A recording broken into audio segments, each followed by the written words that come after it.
Hey ladies, so Karen Monaco here. I don't know exactly when the live just started because it seems like there was a little bit of a delay and I had to completely shift my setup because of some construction that's going on outside. But I wanted to come on live today and talk a little bit about what's going on energetically. I know a lot of the women in my life that are on this journey are experiencing a lot of really wild dreams, really restless sleep or not sleeping at all. A lot of people are kind of hitting, are like feeling like this dense, really thick, almost sludge like energy. And Spirit showed me this morning that this is like a spinning teacup that we're on. And so we've been going in one direction and I couldn't get clarity, or I asked for clarity and they said, you already know. So, okay. I just heard you already know. So what happened, we were moving in one direction. We had this Saturn retrograde going. We were like turning in one direction, or moving in one direction. And then as it started to go direct, it's the idea of the spinning teacup, where when you want to change directions, you have to actually work against where you have been going and start turning. You got to kind of put a little bit more into it. It takes a little bit more energy out of you. It does have that like moving through sludge instead of moving through water effect. Like you're really having to work a little bit harder. And I just thought that was a really interesting visual to come through. And so what we're being asked to do is to just understand that we are in this time, we are in this zone where things are pivoting, things are shifting for the better. We're starting to turn a little bit more towards our authentic self. We're starting to actually use the light, our own light, for ourselves rather than sending it outwards. We're knowing that it's a time to fill our own cup. So really, really amazing energy that's coming up. So very exciting. But one of the things I thought I would do today, just to give us a little bit more of a forward motion or a little bit of an understanding, I'm going to do a reading called the Breaking Free Oracle Spread. It helps us to understand where we are, what has us really locked into this zone right now, and how to get through it. And also it shows us what's available to us when we break free from whatever is limiting us right now. So this is a collective reading for the Divine Feminine. I use two different decks for this reading. I use Rebecca Campbell's Work Your Light. And then I also use Colette Baron Reed's Goddess Power deck, which these are just like really stunning, stunning images. So I'm going to call in my angels and guides and thank them for their presence. Also going to pull up the spread. It was on my phone and then it skipped out on me. So we're going to talk first about the belief that's holding us back. So what is it that's keeping us in this stuck spot, this kind of fight against the energy that we currently have going on? So let's see. Okay. Oh, so two cards. So we have Trust the Niggle. So whatever we're not trusting, whatever we're lacking our faith in, that's holding us back. Our intuition is guiding us, but we're not biting, we're not taking the bait, so to speak, and we really need to. And so then the second card that came up, which I don't know how two cards came up or two cards just ended up in my hand, is the card No, which is another card that has come up already in a couple of readings that I've done since I started coming onto YouTube. So what is holding us back is the fact that you aren't trusting what you innately know to be true, what you know needs to happen, or one of the things that just kind of came through is like this idea of letting go. So hearing the words letting go doesn't mean giving up hope. It just means loosening the grip, letting things work away from you so that they can grow, and so that when they come back, they're going to serve you a little bit better. So really important. And then this idea of no is no longer accepting things back in before they're ready. So something might come towards you, but if it's hasn't matured, and we talked about this in the Sunday reading, if it hasn't matured, then it's not going to serve you. So also this idea of not forcing things to come back. It's very much that idea of letting them go. And you know it's safe to let them go because in your soul, you know if it's meant to be, it will always make its way back. Okay, so the next card in this reading is the origins of this belief. So what is making it so hard for us to trust the soul's callings, to trust the niggle, so to speak? And it's that we haven't really taken the time to get grounded. We haven't addressed the fact that most of us are empaths, and a lot of the energy that you're gathering or creating or storing in your body is not always yours. And so you don't have to accept it if it's not yours. You don't have to deal with it. You don't have to process it. I know the idea of I heal, you heal is out there, but you don't have to heal things just so somebody else doesn't have to. So the guidance here is that it's time to get grounded. And in fact, that is the card. The card is about really anchoring down into yourself, your truth, being really mindful of the individuals that are out there that are going to throw roadblocks into your path for you. So people that don't agree with certain beliefs that you have, people that kind of feel like they're always stirring the pot. You have to ground down so that you can be around them and still have that unwavering faith that you are in the driver's seat of your journey, that nobody knows better than you do. So the next card is, how does this belief keep you safe? And so how does kind of absorbing other people's energies and trying to heal it for them, how does that keep us safe? So we got the mirror. So who or what is triggering you? So because I have an idea of who's going to be watching this video or the types of paths that they're on, we enter, so unconditional love is not the same as being a doormat or, trying to think ahead and not triggering somebody. You are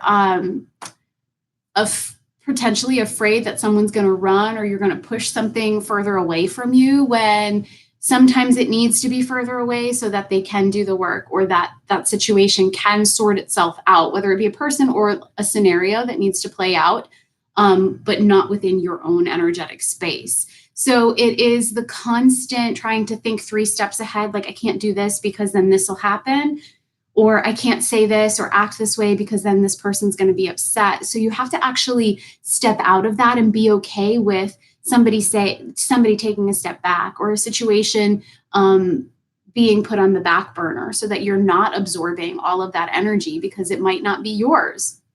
So next card, what keeps you holding on to this belief? So why are we holding on? And that kind of came up in that last card, where we're afraid of that separation.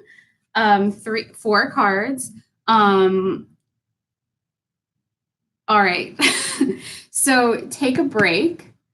Are you what I'm kind of sensing is that by taking a break, you feel like you're losing momentum on the path.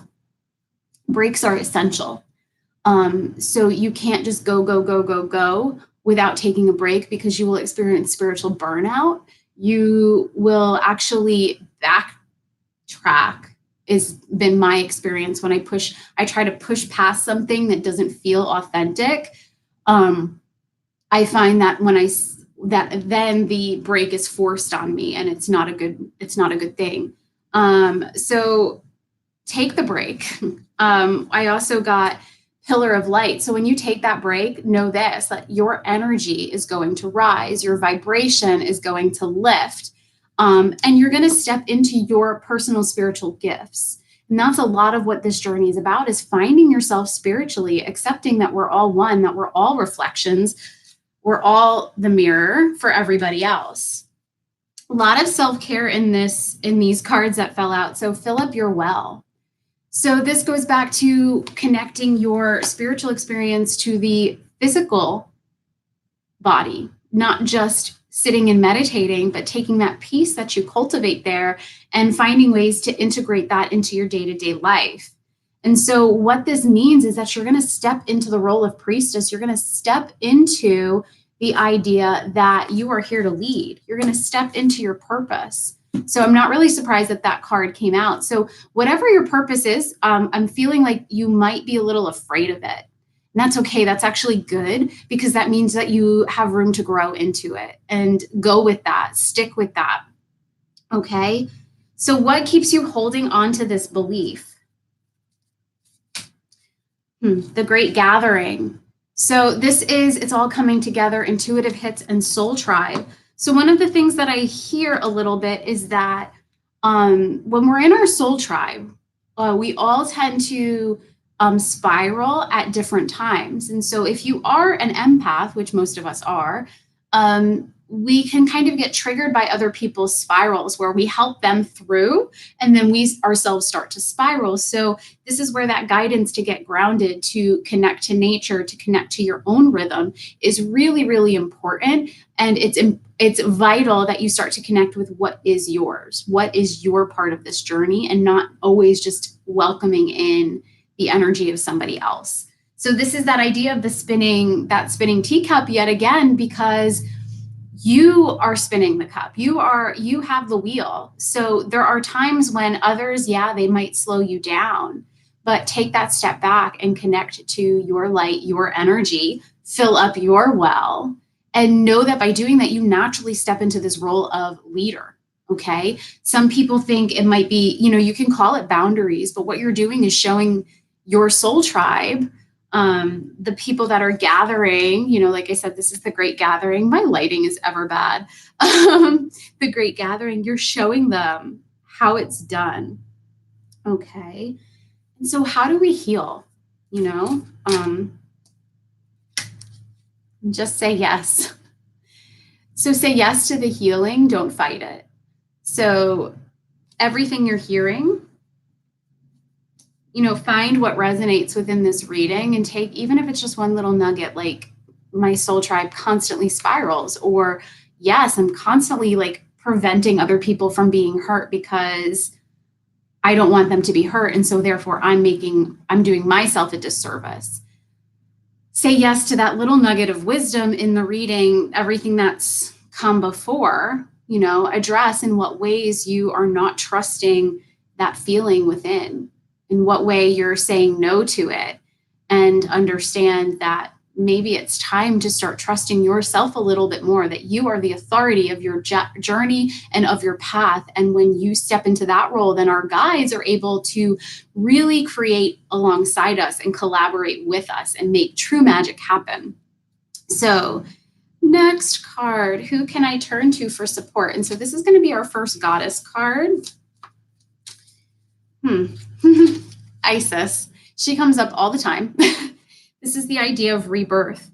So tapping into the energy of Isis and connecting with what needs to be birthed, what needs to actually fall away. And we're coming up, we have Libra season, but then we have Scorpio season, right? We're coming up on the autumn equinox. So what are we, what harvest are we coming into? Are we stepping into? What energy can we bring back into our life? Because we were all born with the energy to create what we want, to have what we want. And we've stepped away from that. We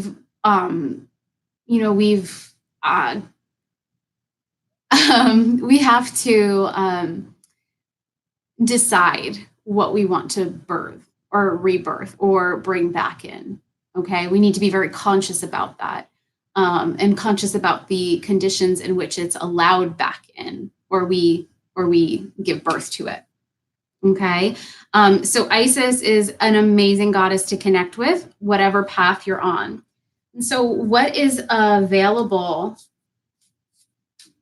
once you break free? So your inner temple. So devotion, tune into the portal of your heart. So this reading, what I'm seeing is it comes full circle.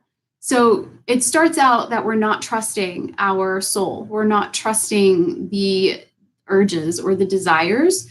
And when we break free, when we get grounded, when we stop trying to anticipate how we're going to trigger somebody or how something is going to play out, we are able to truly step into our divinity. Okay. And really, your inner temple is that zone you go to where that higher self, that deep knowing is. And so you're able to make decisions from a really beautiful space. You're able to trust in your journey a little bit. So I mentioned construction workers like right in the beginning of the reading. I now have the lawn team outside my window. So we're going to do one more card. And so break free now. Like, what is this next step? Boundaries. Another card that's come up quite a bit. So we'll probably hold off of readings for a couple of days, several days actually, so that we can spiral through this. But where do you need better boundaries is the next step for us. So that can be actually like the boundary of what you're giving out. So, you know, for me personally, I tend to do a lot of my processing outside of myself, where I call a member of my soul tribe, or I shoot an email off, or I send a message and I'm like, this just happened and I need to process. And so for me, like a personal boundary that I'm putting in place, given the energy that's going on collectively, I'm protecting myself, like I'm doing my inner work instead of chatting about it on the outer, but I'm also going to create that boundary to give space to other people to do their work. But it could be that on the receiving end, maybe you decide, like right now, I just need to focus on me. And so I can't accept, or I can't answer the call. I can't, I can't take on another thing at work, or I can't, my kids have 3 birthday parties this weekend and we're just not going to be able to do that. So they're going to each have to pick just one to attend. So finding those boundaries within yourself, and protecting your energy. So I hope you enjoyed this reading. It's always interesting to see what cards come up and how we can be a little bit more in control of our journey. But like I said, I hope you enjoyed the reading, and definitely drop me a comment with what resonated, what changes you're going to make. And I will see you guys next week. Okay, bye.